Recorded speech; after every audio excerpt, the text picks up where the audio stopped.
Hey friends, Pastor Bill Walden here with Build Up the Church. This is a devotional word for May 26th, 2024.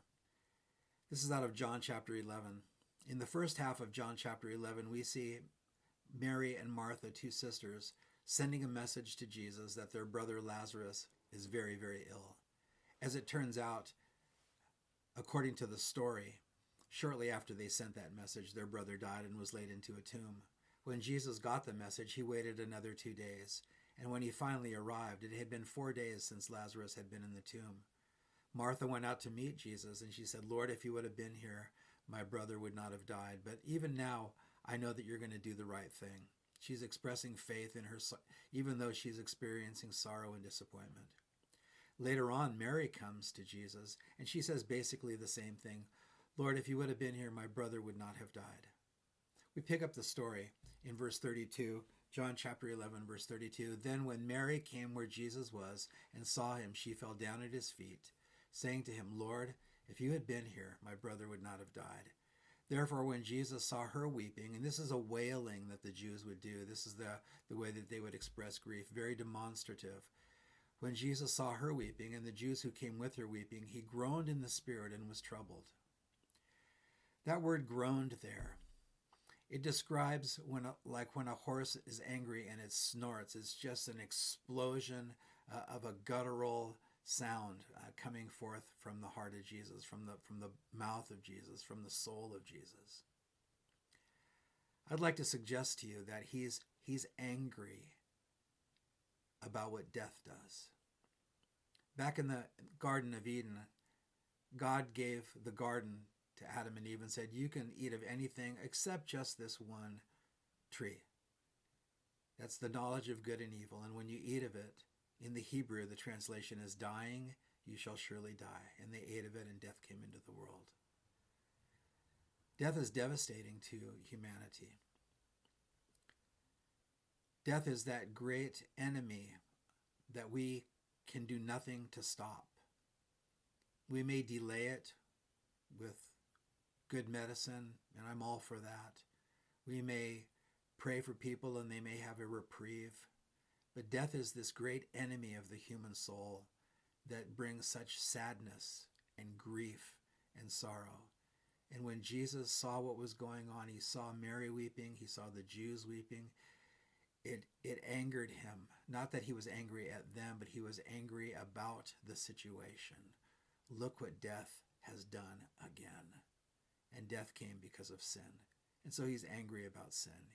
He's angry about the deception that Satan brought into the world. Jesus said in verse 34, "Where have you laid him?" And they said to him, "Lord, come and see." And then we read, Jesus wept. The shortest verse in the Bible. First he groaned, angry at the devastation of the moment, angry about the situation that sin brought into the world. And then he's weeping with them over the situation and in the situation. He loved Mary, he loved Martha, he loved Lazarus, and he knows that shortly he's going to raise Lazarus from the tomb. He's not weeping because there's nothing that can be done. Shortly he's going to do one of the most incredible miracles that he ever did.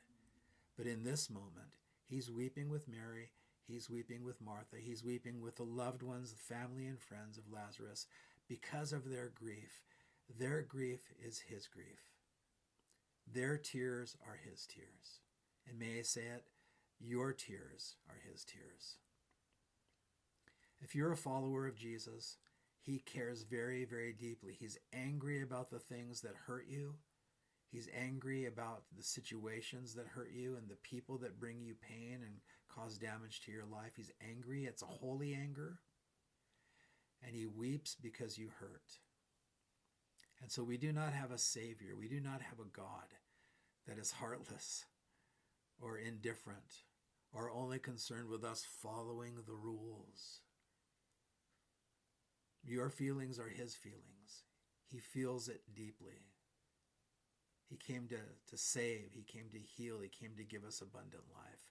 But he feels all those things. So if you're a Christian, just know this, that when you are in sorrow, he knows and he cares and he takes note of those things.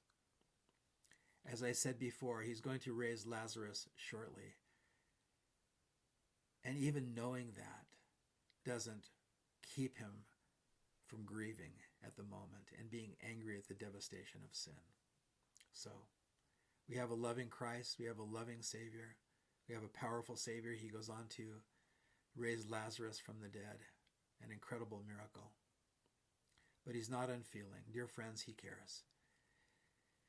If you're not a Christian, you may have gone to a church where people were stiff and unloving, and were only concerned with putting rules in your life and making sure that you fall in line, that you obey the rules, and if you floundered at all, if you failed at all, they cared nothing about your emotions. They cared nothing about your soul or your feelings. They just scolded you to get back in line again.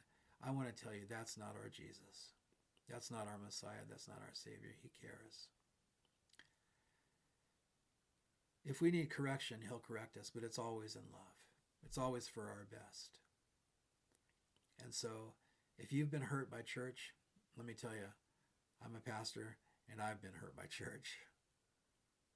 Church is a place where there's a lot of imperfect, faulty people. Some of them not even really wanting to change, but I think most of us wanting to change, and yet we are still very imperfect, and so we hurt each other sometimes. But please don't judge Jesus always by his followers. I read a quote recently that said, if you listen to a Beethoven symphony and somebody, one of the musicians, makes a mistake, don't criticize Beethoven. It wasn't his fault. Christians, we want to take on the nature of Jesus, but we don't always do it. But I speak now to the person that doesn't know Jesus. Please don't let those bad experiences keep you from investigating Jesus and opening your heart to him.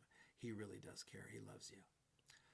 Some things for you to think about. Thanks so much for watching.